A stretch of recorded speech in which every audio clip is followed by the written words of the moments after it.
Okay, what's going on, boys? Noguys here. Welcome back to another video. Well, a new tactic and finally one that's not the 4-2-1-3 or the 4-4-2 or the 4-4-1-1. I thought I'd just introduce some new ones. I believe this tactic is being played by some professional players. I believe Levy plays, if I'm not mistaken. He does sometimes rotate a 4-5-1, but this one is a 4-1-4-1. And the main important thing is you have that CDM. I think with most four midfielder formations, I think most people are really worried about is, okay, I have two CDMs or I have two centre mids. I don't really have just one CDM or two centre mids. And this one, you kind of get a bit of both.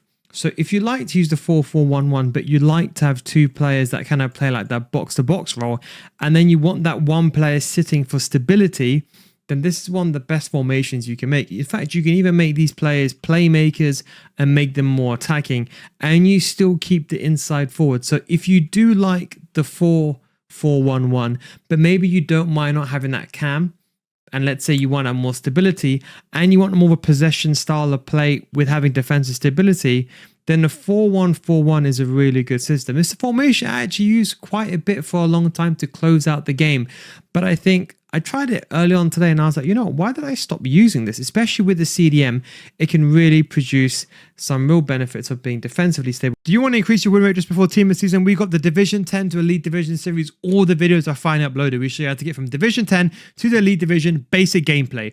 No speed boosting, no mechanic abusing, no Trivella at all, because we want you to get there just with basic gameplay to show you don't need to mechanic abuse. If you want a mechanic abuse, that's fine. We want to show you how to play properly first and then show you what the pros do. What pros do is they use basic gameplay and then they mechanic abuse to get the top 10%. Not the other way around. They don't mechanic abuse first and then learn the basics. We go over complete in-depth tutorials. And don't forget, with my entire series, if you join now during Team of the Season, remember, if you don't get better after 1 month, we will refund your money. That is the nil guys guarantee. That is how sure we are. We've been running this for 4 or 5 years.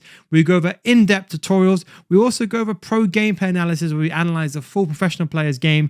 We've got tutorials for everything, undefendable through balls, player locks, precision passing, precision shooting, everything that you could think of that goes beyond my YouTube channel. We've got the full defensive series, which defending series alone, just by watching that, I can guarantee you'll improve. Patreon.com/nilguys, links down below in the description. If you don't get better after 1 month, just send a message on Discord or send a message through Patreon and I'll refund your money. That's a Nil Guys guarantee. Don't believe me? Try it out. What have we got to lose? Less than the price for a KFC meal nowadays. We'll go over everything in a second. That's the code if you just want to copy and get it over and done with. Counter is very, very important. The reason I want to say counter is the one issue you would see with compared to, for example, let's say a 4-2-1-3, you have left wings and right wings. Now, from the counter-attack sense, they're much more ahead. The way they're positioned is much easier for you to counter-attack with the formation like a 4-2-1-3 or 4-3-3, fourth variation, or 4-2-4. In the formation with left mids and right mids, okay, they help you a bit more defensively. They kind of sit a bit deeper, tuck in a bit more. But the downside is when you go forward, they take some time to go forward. So that's something you just got to bear in mind. Counter just helps them go forward. It just helps the attack a lot more. And the defensive approach is on 70. You can afford to take that risk. You have one CDM and you have two centre mids. So in fact, most of the time, you're actually going to outnumber most midfield. So if you want to outnumber most midfields, it's definitely the formation to go with.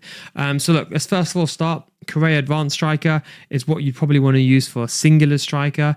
You can use Poacher, but with a singular striker is where it gets a bit difficult. It's only if you really just start spamming through balls in behind and looking for those chances. Now, the CDM, you can use a deep line playmaker. It's probably one of the better options. You can even consider using holding, but I think because you have two CDMs or two centre mids already kind of supporting the CDM, you don't need this player to be too far ahead. You have this player sitting and have these players going forward. Then you can argue for the left centre mid or right centre mid. Probably this is the most important part. So counter helps them move forward as well. That's one of the key things. Counter does really help them move forward as well. But one thing you can have with these players, which I really like, is with the box-to-box, especially with two players like I have on box-to-box, they're equally going to be moving forward and going backwards. So both in the transitions for attack, but they're going to also help you defend. I would say the key thing is having two players that are box to box. If you want to make this more attacking, you can of course feel free to make this player like a playmaker, because then what you can do is, you know how you like the 4-4-1-1? You can have one player a bit more attacking, one player is more of a box to box, and then you have one player basically sitting back here. So you've got the 3 different positions being occupied. So you have a player across all areas of the pitch. The left mid and right mid, pretty much self-explanatory. Inside forward balance, probably the way to go. You don't really want to use inside forward attack. Don't leave them on stay forward, just leave them on balanced. Yes, they might be a bit slow to go forward. You may have to trigger them, but that's just part of playing anything like a 4-4-2, any of those formations. Now, with the back 4, we haven't gone to fullback defend. We've actually gone to fullback balance. I think you can get away with it, especially because you have a CDM anyway.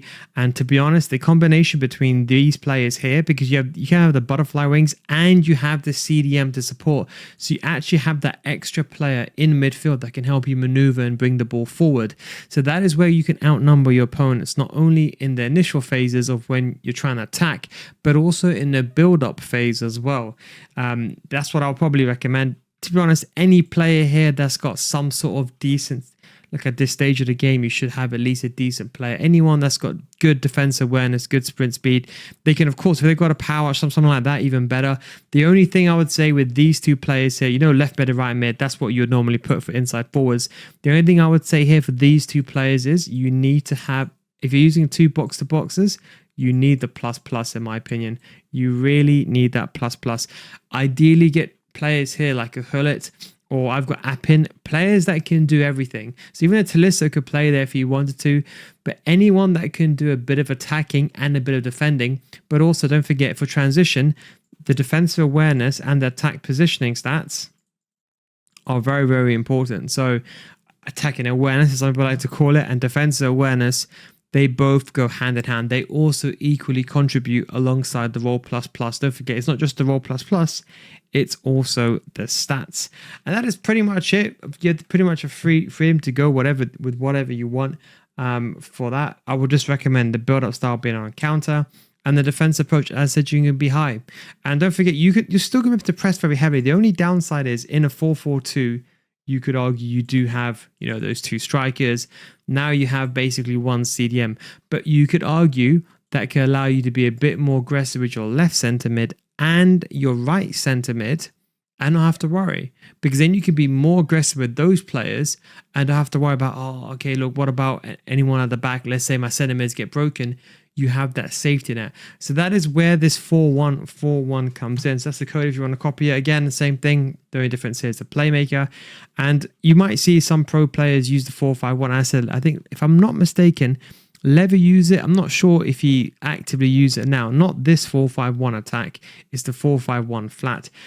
This can help you to make it, if you have all 3 of these players on box to box, it can be very good for attacking. But one thing you have to note is you have no CDM. So if you are going to use a 4-5-1, you have to be at the, I would say, defense. You have to make the right choice when to run back with which player and when to retreat. And that's one thing I would say. And that's why I'd probably say I'd recommend using a 4-1-4-1, because that way you have stability. So for all you possession style of players that like to play a bit more slower, that want to be a bit more safer, but also want to outnumber your opponent in the midfield, then this will be the system for you. Anyway, guys, if you want to get better at FC, come to my Patreon, patreon.com/no, guys. Don't forget, Ultimate Team of the Season is only 1 or 2 weeks away now. It's going to be less than 2 weeks now, but a week and a bit now. So if you really want to improve your gameplay just before Ultimate Team of the Season, come to my Patreon series, patreon.com/no, guides. We've got the Division 10 to Elite Division Series, every single game from Division 10 to Elite Division Series. And of course, we also have all the defending attacking videos. Thanks for watching. Links down below in the description. Take it easy. Catch you next time. Peace.